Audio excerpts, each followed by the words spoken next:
নমস্কার।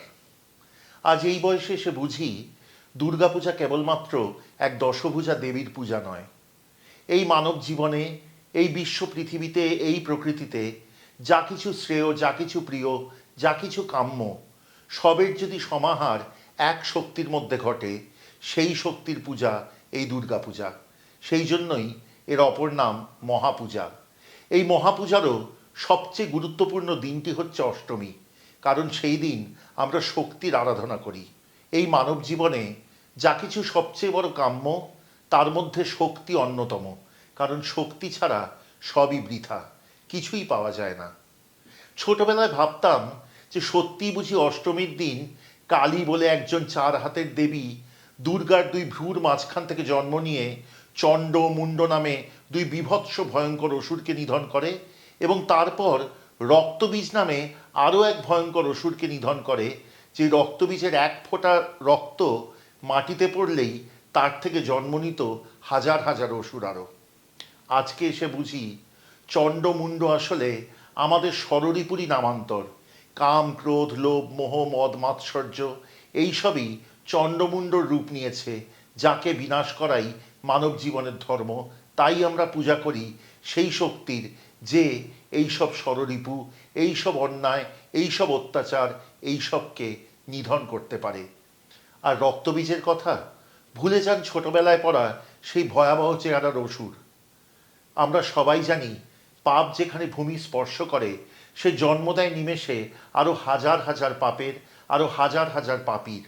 রক্তবীজ তারই নামান্তর বই তো নয়। সেই জন্য সেই পাপকে বিনাশ করতে হয় সমূলে। তাই তো আমাদের পুরাণে দেবী কালিকা তার রক্ত পান করে তার রক্ত এক ফোঁটাও মাটিতে না ফেলতে দিয়ে তাকে বিনাশ করেছিলেন। ঠিক যেমন আমরা পাপকে ভূমি স্পর্শ না করতে দিয়ে পাপকে বিনাশ করতে চাইব, তবেই পৃথিবী হবে পাপমুক্ত, সুন্দর এবং বাসযোগ্য। অষ্টমী পূজার আরেকটি অনবদ্য অঙ্গ হল সন্ধি পূজা, যা অষ্টমী এবং নবমী তিথির সন্ধিক্ষণে করা হয়।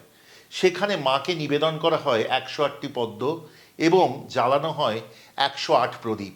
তবে তা আসে পরে। তার আগে হয় কুমারী পূজা, যেখানে একটি ছোট মেয়েকে দেবীরূপে পূজা করা হয়, তার নারীত্বের, তার অপাপবিদ্ধ মনের, তার শক্তির আরাধনা করা হয়। এ তো গেল পুজোর গল্প। এবার আসি রান্নার গল্পে।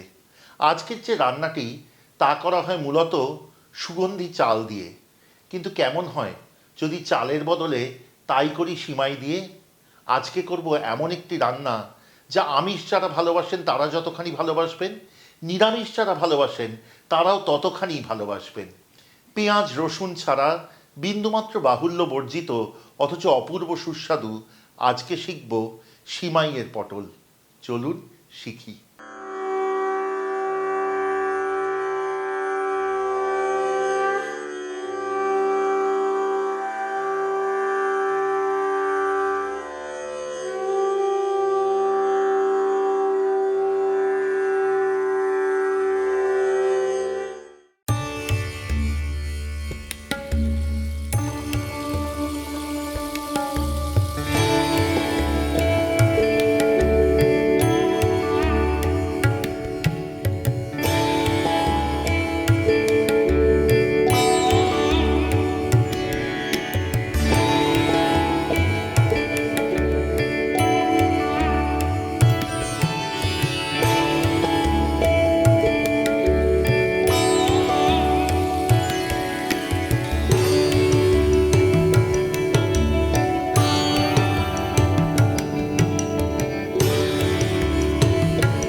এই রান্নার জন্য প্রথম কড়াই আঁচে বসিয়ে তাতে ঢেলে দিন খানিকটা সাদা তেল।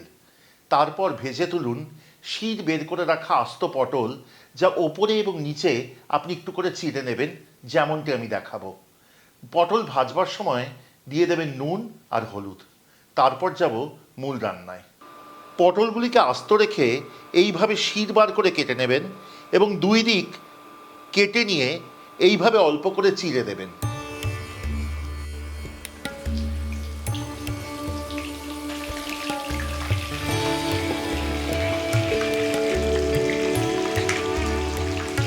পটল ভাজবার সময় দিয়ে দিন হলুদ আর নুন।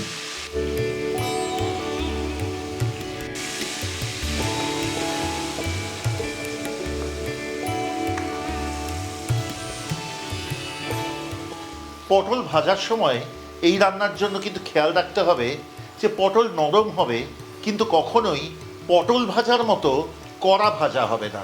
অর্থাৎ সবুজ রং থাকবে, পটল আস্ত থাকবে, কিন্তু নরম হবে, কারণ এরপর এই পটল সেদ্ধ হবে।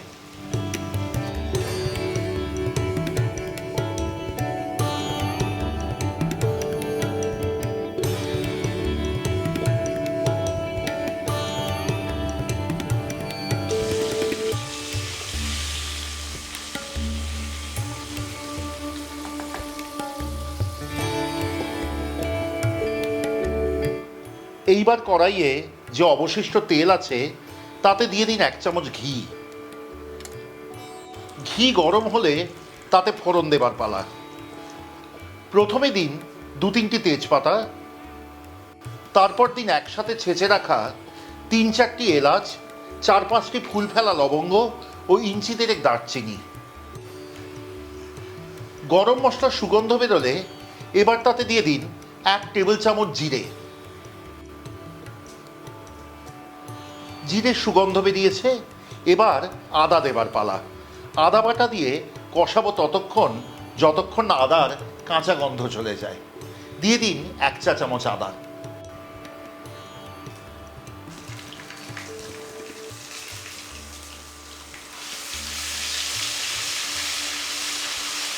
যতক্ষণ আদা কষানো হচ্ছে একটি বাটিতে নিয়ে নিন 1 চা চামচ হলুদ গুঁড়ো, সাথে দিন 1 চা চামচ জিরে গুঁড়ো এবং জল দিয়ে গুলে রাখুন।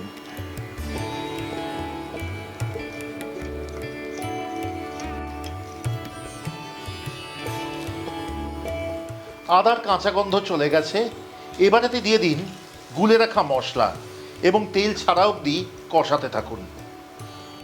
মশলায় তেল ছেড়ে দিয়েছে, এবারেতে দিয়ে দিন 1 মুঠো কাজু বাদাম, 1 মুঠো কিশমিশ, গোটা 4-5 চিড়ে রাখা কাঁচা লঙ্কা, 1 থেকে 1.5 মুঠ আগে হাতে ভেঙে রাখা সিমাই।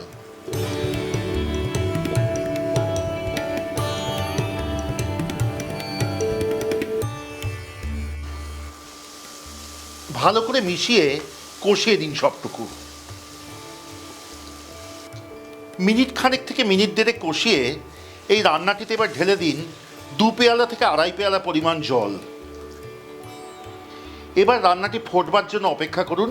ফুটে উঠলেই দিয়ে দেবেন আগে থেকে ভেজে রাখা পটল। আমি কিন্তু সত্যি আশা করব যে এই মহাষ্টমীর দিনে আপনারা যারা নিরামিষ খান অথবা আমিষ খান, এই রান্নাটি করে দেখবেন নিজের বাড়িতে, খেয়ে জানাতে ভুলবেন না কেমন লাগলো। কমেন্টে জানাবেন, আমরা যথাসাধ্য উত্তর দেবার চেষ্টা করব। যদি ভালো লাগে সাবস্ক্রাইব করে সঙ্গে থাকবেন, খুব আনন্দ পাবো। আর যদি মনে করেন সব রান্নার নোটিফিকেশান প্রথম পৌঁছবে আপনাদের কাছে, তাহলে অবশ্যই বেল আইকনটি টিপে দিন। আর এই রান্নাগুলি শেয়ার করতে ভুলবেন না নিজের আত্মীয় বন্ধুদের সাথে।